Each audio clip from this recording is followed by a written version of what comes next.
कहते हैं आपको किसी शहर को समझना हो, किसी स्टेट को समझना हो और वहाँ की पॉलिटिक्स को समझना हो और लोग क्या सोच रहे हैं, तो आप वहाँ की किसी बड़ी यूनिवर्सिटी या बड़े कॉलेज में पहुँच जाइए, क्योंकि वहाँ पर पढ़ने और पढ़ाने आते हैं उस राज्य के तमाम लोग जो किसी भी एक शहर के होते हैं। वहाँ से आते हैं, अपना पर्सपेक्टिव लेके आते हैं और अपने पर्सपेक्टिव लाने के साथ साथ वो एक दूसरे से बातचीत करके अपने बारे में, अपने शहर के बारे में, अपने समाज के बारे में एक दूसरे को बताते हैं और यहीं से फॉर्म होती है हमारी सोसाइटी। हम इस वक्त MIT वर्ल्ड पीस यूनिवर्सिटी में हैं और यहाँ पर हमारे साथ कुछ बच्चे भी हैं और कुछ रिसर्च स्कॉलर्स भी हैं जो इस चुनाव में रिसर्च भी कर रहे हैं, लोगों से बातचीत भी कर रहे हैं और अपने तरीके से महाराष्ट्र के मुद्दों पर लिखते पढ़ते रहते हैं।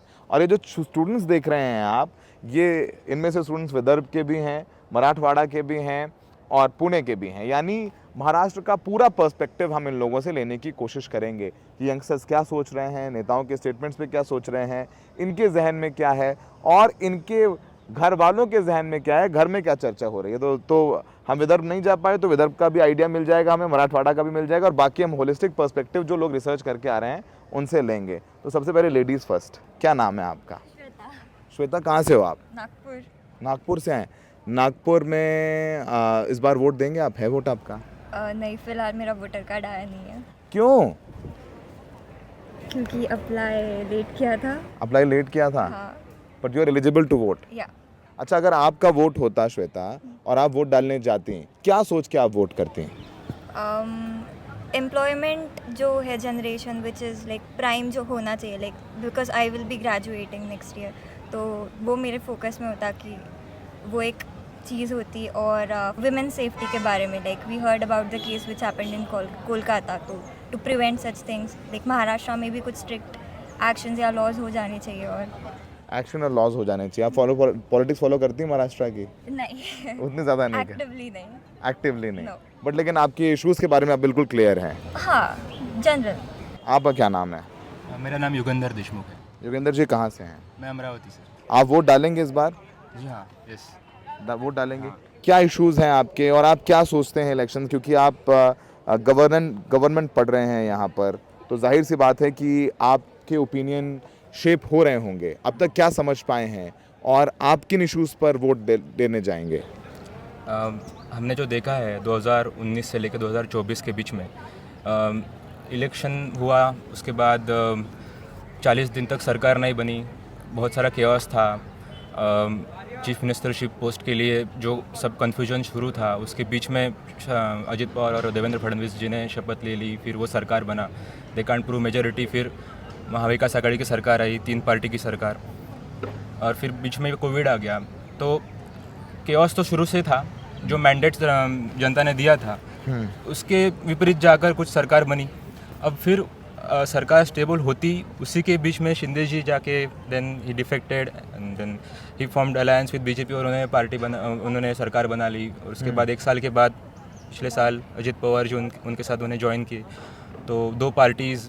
फिर उन्होंने भी मैंडेट, जो एनसीपी उन्होंने मैंडेट तोड़ लिया, सबने एक दूसरे का मैंडेट तोड़ ताड़ के खिचड़ी हो गई महाराष्ट्र में। हाँ, सबसे इम्पोर्टेंट चीज़ ये लगी है कि महाराष्ट्र का ये पिंड है या फिर महाराष्ट्र का ये मतलब कोर माइंडसेट नहीं है कि पार्टीज से डिफेक्ट करके कोई फैक्शन दूसरे और जाए और सरकार बना ले। अगर इन लोगों का ही अपने ऊपर भरोसा नहीं है तो लोगों को लग रहा है कि इनके ऊपर कैसे भरोसा करें।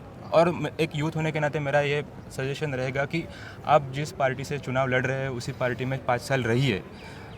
अगर ऊपर ही इतनी अनस्टेबिलिटी लग रही है तो हमें वी कांट डिसाइड देन कि हम किसके पीछे जाए। तो अभी डिसाइड किया कि नहीं आपने किसके पीछे जाना है? आप मेरे बैकग्राउंड जो है फार्मर फैमिली का है, तो हमने एमएसपी की लीगल गारंटी के ऊपर हमने वोट दिया था। महाराष्ट्र में सोयाबीन, कॉटन और जो अभी खरीफ क्रॉप्स आए हैं उनके जो एमएसपी है, एमएसपी के मतलब बहुत कम 800-700 रुपीस क्विंटल मिल रहा है। 1000 रुपये एमएसपी, तो 2200 धान की शायद एमएसपी इस बार 2300 के ऊपर करिए, लेकिन लोकल मार्केट्स में 800, 900, 1100 रुपये में जा रहा है क्विंटल धान। तो मतलब एक तो है कि महाराष्ट्र में इश्यूज जो होंगे वो बहुत मतलब बेसिक नेसेसिटीज़ के ऊपर और ज़रूरत जो है लोगों की उनके ऊपर वो सेंट्रलाइज्ड होंगे। जैसे इन्फ्लेशन है सबसे बड़ा इशू, एक तो है फार्मर्स का इशू है, दूसरा रिजर्वेशन का इशू है कि इतने सारे पार्टीज मिलकर भी रिजर्वेशन का इशू अब तक क्यों सॉल्व नहीं कर पा रहे हैं। मुझे यही लगता है कि सर अब महाराष्ट्र में मैं रहता हूँ, मैं विदर्भ से लेके यहाँ पुणे पढ़ने आया हूँ, पर मुझे विदर्भ में पढ़ने की अपॉर्चुनिटी क्यों नहीं है। अगर 70 साल में ये नहीं कर पाए तो फिर मुझे भी बुरा लगता है, और मुझे ये लगता है कि मैं अगर यहाँ पढ़ रहा हूँ तो मुझे यहीं पे नौकरी मिले। पिताजी क्या कहते हैं आपसे? कुछ भी करो, खेती में मत आना, यहाँ देखो भी मत खेती की तरफ। और मैं कर रहा हूँ, हमारा ये लास्ट जनरेशन होगा कि हम खेती करें, ऐसा मेरे पापा कहते हैं। तुम खेती में पैर भी मत रखो, क्योंकि यहाँ पे it is dangerous than hello.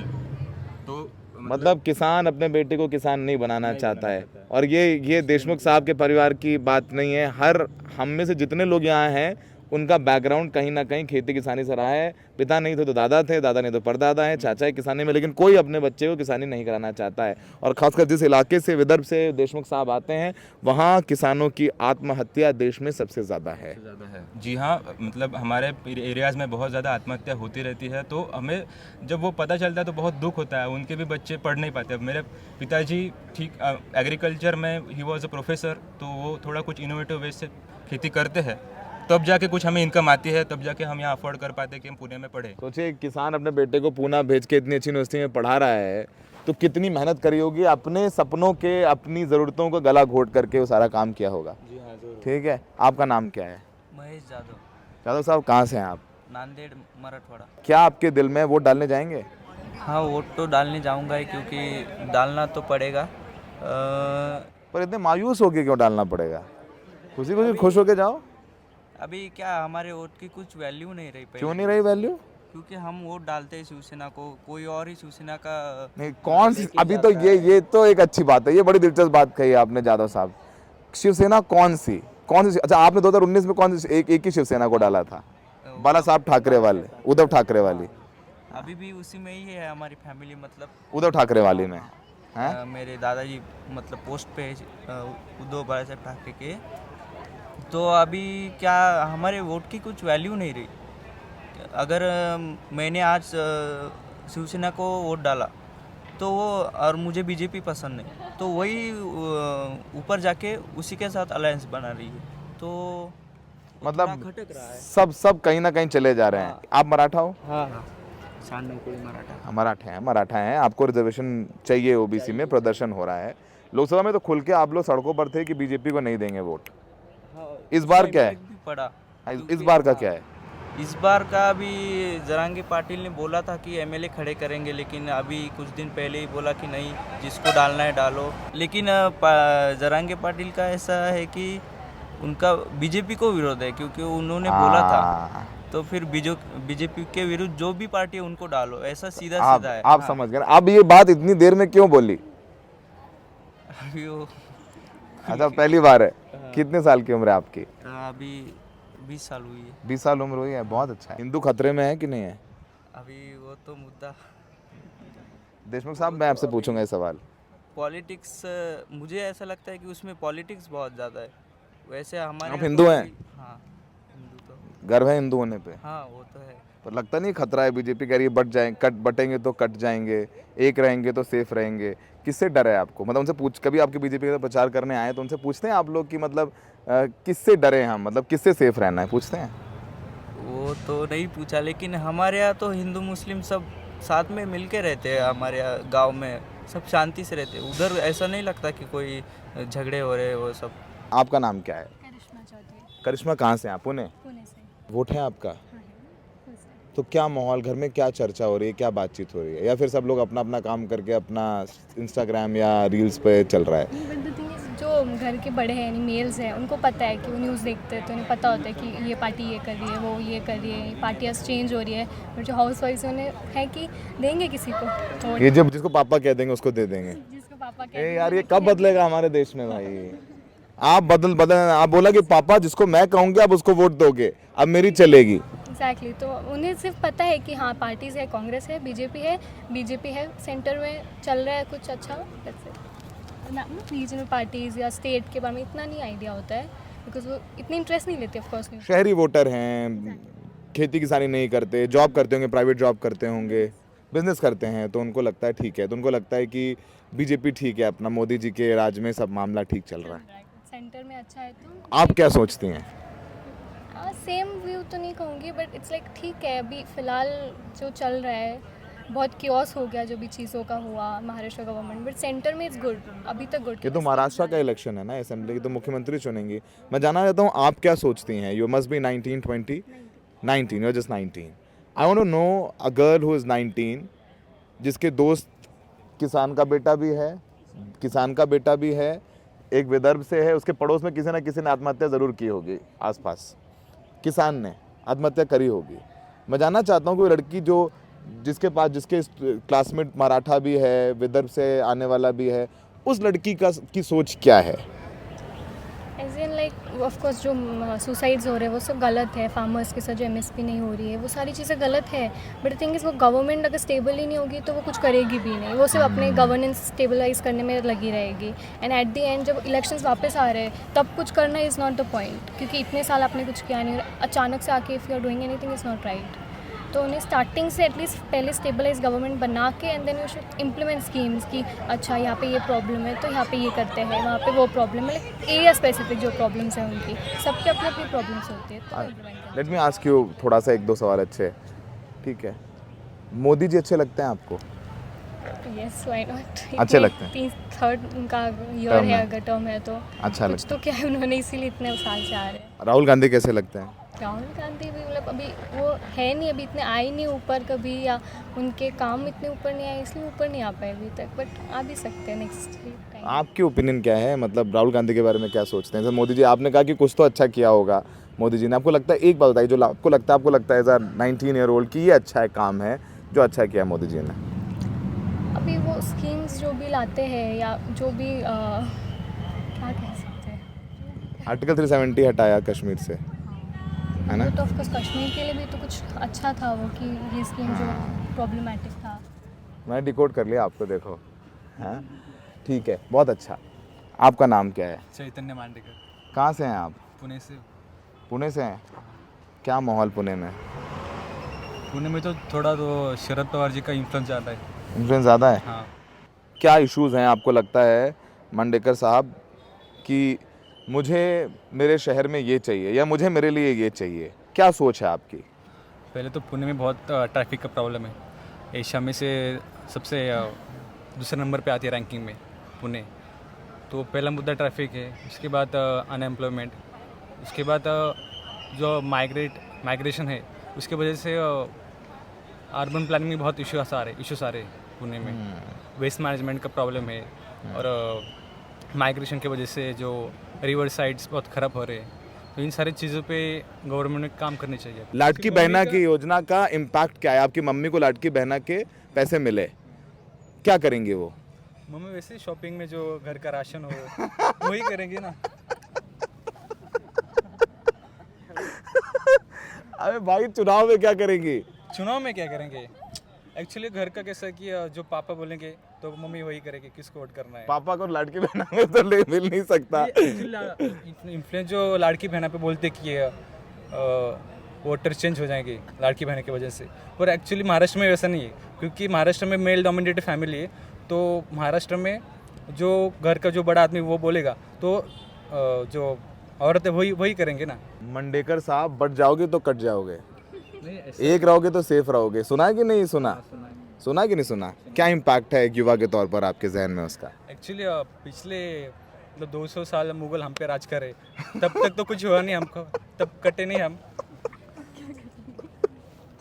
तो आप क्या कटेंगे मतलब? अच्छा, आप क्या कटेंगे? हाँ, वही। वैसे भी पुणे में हो यार, तुम लोगों ने तो हरा दिया सब लोगों को, तुम लोग तो वैसे भी तुम्हारा इतिहास तो है, तो मतलब तुम ये इम्पैक्ट नहीं है। नहीं, ये तो इम्पैक्ट नहीं है मेरे को। आपके मुस्लिम दोस्त हैं? हाँ है। बढ़िया, कोई टेंशन नहीं, बढ़िया। हैं?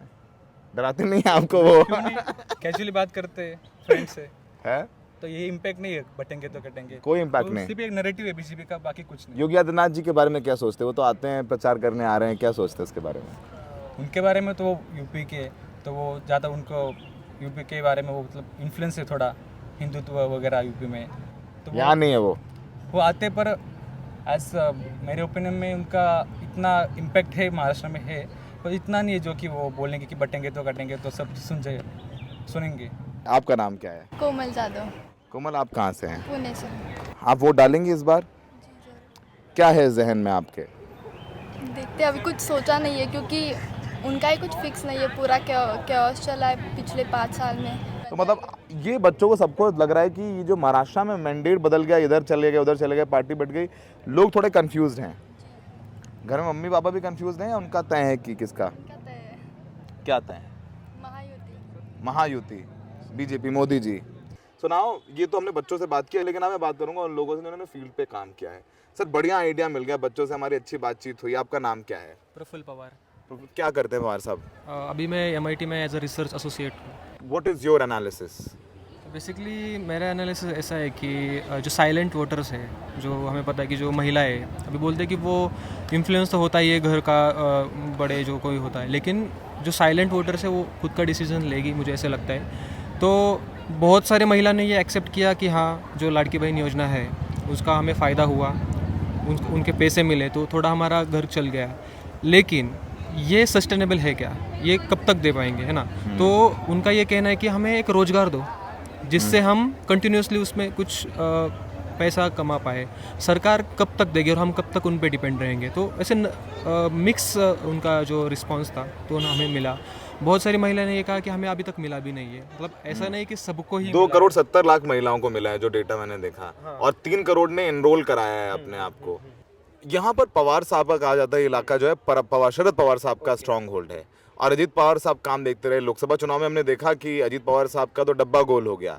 क्या लोकसभा और विधानसभा में आप क्या अंतर देखते हैं कि ये वही एक पैटर्न है जो लग रहा है कि विधानसभा में कंटिन्यू होगा, या फिर थोड़ा सा सीख ले ली उन्होंने, लाडकी बहना योजना जो उनको लगा कि यार ये प्रॉब्लम हो रही है, लेकिन कुछ तो ऐसा लाएं जो अलग हो। तो जो महायुति है इट्स राइडिंग हेविली अपॉन लाडकी बहना। तो विधानसभा चुनाव में, लोकसभा चुनाव में क्या अंतर देख रहे हैं कि वो लोकसभा में ट्रेंड कंटिन्यू नजर आ रहा है एज अ रिसर्च स्कॉलर आपको, क्योंकि आप अलग तरीके से देखते हैं समाज को, क्या पाया आपने? चित्र थोड़ा अलग होगा। जैसे कि अगर लोकसभा का देखें, आपने पहले जो सवाल पूछा पवार साहब के यहाँ पर होल्ड है, बेसिकली पवार साहब का होल्ड बारामती एरिया में ज़्यादा है और जो थोड़ा रूरल एरिया है, लेकिन जो अर्बनाइज्ड एरिया आप देख रहे हैं यहाँ पर बीजेपी का होल्ड पहले से ही बीजेपी का। यहाँ के अभी जो स्टैंडिंग जो खासदार है मुरलीधर मोहोळ, अभी उनको कैबिनेट का भी ये दिया है, तो वो एक नैरेटिव यहाँ पर भी सेट हो सकता है कि पुणे का जो अभी MP गया है उसको कैबिनेट में उनको जगह दिया है। तो इसलिए थोड़ा, और यहाँ पर राइट विंग लोग है थोड़ा, इनको लगता है कि हिंदू खतरे में है, हिंदू खतरे में, ये नैरेटिव जो यहाँ पर चल जाता है यहाँ पर, लेकिन चल जाता है भाई, चलता है भाई, देश में ऐसी बात नहीं है, बीजेपी की सरकार है, वो बात है, चलता है। और यहाँ पर अभी परसों मोदी जी की सभा हो गई तो उसमें भी वो कुछ ट्रेंड वहाँ पर फैला हुआ है। मतलब यहाँ पर ऐसा है कि जो नैरेटिव ज़्यादा आते हैं तो इनका इम्पैक्ट यस पुणे में होता है, और बीजेपी का यहाँ पर होल्ड है पहले से, और मुझे लगता है कि इस बार भी जो महायुति का जो है होल्ड यहीं पर रहेगा, पुणे इलाके में। और बारामती की तरफ गए आप? हाँ, बारामती पे तक गया। वहाँ पर बहुत बड़ा कॉन्फ्लिक्ट होगा अभी, क्योंकि जो पहले एक साथ थे वो एक दूसरे के खिलाफ लड़ रहे, तो बोलते हैं कि आएगी तो अजित पवार ही, लेकिन उनको बहुत टफ जाएगा। शरद पवार के जो कैंडिडेट है उनके भतीजे ही है। ये बात तो आप मान रहे हैं कि लोकसभा चुनाव और विधानसभा चुनाव में काफ़ी अंतर है, हाँ? ठीक है, अच्छी बात है। सर आपका नाम क्या है? अमेय चौहान। चौहान साहब कहाँ से हैं आप रहने वाले? मैं प्राइमरी हूँ थाने से। अच्छा। और यहाँ पे जॉब की वजह से शिफ्टेड है। कहाँ गए इस बार इलेक्शंस में? किन किन शहरों में गए, किन इलाकों में गए, किन से बात की, क्या एनालिसिस आपका? तो पहले तो हमारा जो सर्वे हुआ था वो प्राइमरली हुआ था, which I was part in, Pune में हुआ था। दूसरा है बीच बीच में मैं घर भी जाता हूँ, मेरा थाने में ही है। हमारे जो सिंधे साहब है उनका तो स्ट्रॉन्ग होल्ड है थाना। एग्जैक्टली, उनका तो स्ट्रॉन्ग होल्ड है। I mean back in he was the whole and sole creator of Thane. Still he is that, for that matter he is strong. In fact अभी चुनाव जीता उन्होंने लोकसभा में, थाने व्हाटएवर सेरेंडा थाना में बहुत अच्छा किया महायुति थाने में, पूरा डोमिनेंस है उनका। तो ओवरऑल जो है वो है कि इट्स वेरी एम्बिग्यूअस, काफ़ी दोनों तरफ बहुत सारे सपोर्ट क्लोज है कॉन्टेस्ट। और एक जो चीज़ सर्वे में हमने नोटिस की है, हमारा रिपोर्ट भी है उस पर, कि जो योजनाएं हैं उनका काफ़ी फ़ायदा हुआ है। बहुत से लोग, लाडकी बहन का प्राइमरी, लाडकी बहन मेनली, बहुत सारी योजनाएं, किसान योजना भी है, उनका भी फ़ायदा बहुत से हुए हैं। लाडकी योजना का आपको दिखता है क्योंकि sometime nowadays women are more outspoken, और उन्होंने बताया कि मुझे हमें फ़ायदा हुआ है। लेकिन इसका ये भी फैक्टर है कि जो योजनाएं हैं इसके साथ जो महंगाई है लोग महंगाई के बारे में या जो बेरोज़गारी है उसके बारे में भी काफ़ी वोकल थे कि महंगाई बढ़ी है, और उनको लग रहा है कि बढ़ी है as a because of policy, not because of जो हमेशा बढ़ती ही होती है, या हम कहते हैं सरकार की नीतियों की वजह से महंगाई बढ़ी है। नीतियों की वजह से महंगाई बढ़ी है, तो उसका कहीं एक फैक्टर है इस इलेक्शन में। और दूसरा एक फैक्टर है कि जब ये जो अभी अलग अलग पार्टियां बदली हुई हैं, तो कहीं पे उसकी वजह से लोगों में एक असंतोष है कि हम किसी को वोट करेंगे तो अगर ये कहीं और पार्टी चला जाएगा। कहीं और चला जाएगा तो हमारे वोट का क्या फ़ायदा हो या क्या इम्पैक्ट हो। तो उसकी वजह से भी लोगों का एक बन गया है ट्रेंड कि अभी मेरी ज़रूरतें जो है वो इम्पोर्टेंट है, हमारा जो विकास है हमारे कॉन्स्टिट्यूएंसी में या हमारा जो विकास हुआ है वो इम्पोर्टेंट है। तो इस हिसाब से आपको काफ़ी मतलब मतभेद दिखेंगे।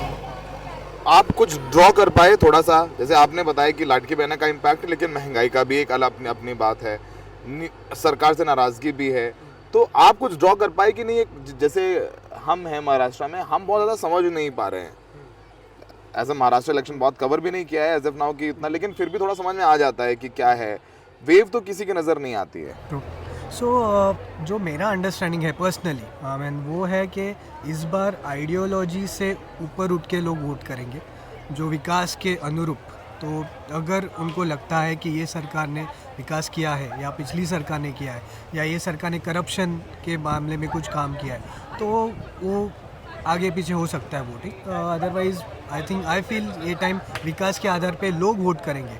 पार्टियां जो भी हम अपना नैरेटिव चलाती है वो चलाती रहेंगी, लेकिन और एक फैक्टर आपको समझना पड़ेगा कि लोग काफ़ी पढ़े हैं। अब किसी भी तबके के लोग देखिए, सोशल मीडिया हो या व्हाट्सएप हो, हम काफ़ी बार बोलते हैं कि बहुत सी गलत चीज़ें जाती है व्हाट्सएप में, गलत इन्फॉर्मेशन जाती है, ये जाती है, but matter of fact is लोगों को समझ आ रही है, उसकी वजह से इन्फॉर्मेशन आ रही है लोगों के पास, और इससे काफ़ी फ़र्क पड़ता है कि लोगों में मेरे आसपास क्या चल रहा है और उसका मेरे डे टू डे लाइफ में क्या इम्पैक्ट हो रहा है, उसका उनको समझ आती है, उनका समझ तो आता इसका वोटिंग पे हमें ज़रूर असर पड़ेगा। अच्छा, ये बटेंगे कटेंगे, एक रहेंगे सेफ रहेंगे, ये इम्पैक्ट है इसका? जितना बढ़ चढ़ के समझ में आ रहा है हमें, जितना हर जगह, मैंने कभी महाराष्ट्र में पोस्टर्स नहीं देखे, अखबारों में एक रहेंगे तो सेफ रहेंगे, कि कभी महाराष्ट्र में नहीं देखता था।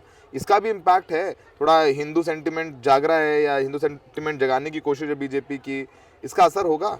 सर असर का देखिए सर, ये नैरेटिव तो पॉलिटिकल पार्टी चलाती रहेंगी, एंड नाउ कुछ लोग मतलब they have become used to it, but बहुत से लोग ऐसे हैं कि आखिर बात आती है जॉब्स की, आखिर बात आती है महंगाई की, बात आती है घर चलाने की, तो वो obviously that gets a preference, और I feel that is the most important topic than all this things. ठीक है सर, आपका नाम क्या है? My name is Prithviraj Kamble.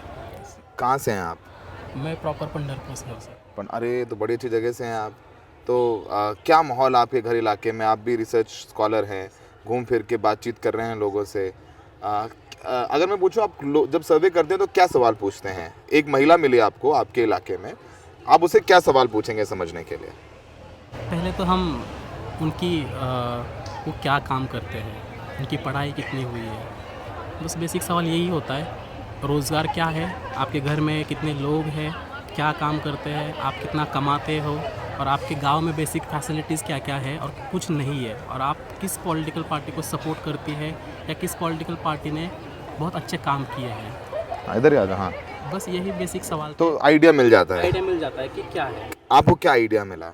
तो मैं बेसिकली 3 जगह पे गया हूँ, बुल्ढाना, अकोला और पालघर, 3 कॉन्स्टिट्यूंसीज में मेरा काम रहा था। बुल्ढाना में तो सर फार्मर्स का इशू है, जितनी महिलाएं मिली, जितने पुरुष मिले, सब लोग बोल रहे थे कि हमारे सोयाबीन को भाव नहीं मिल रहा है। That was the first concern.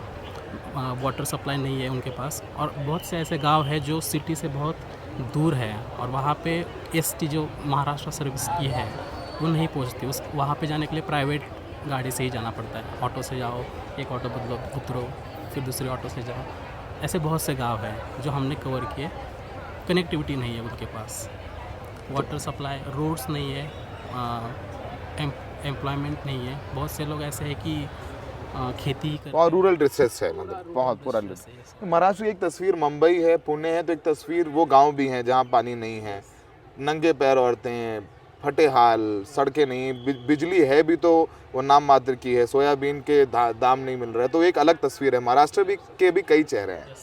तो कोशिश की कि हम इसमें आपको आइडिया दे दें कि महाराष्ट्र में क्या चल रहा है, युवा और जानकार युवा।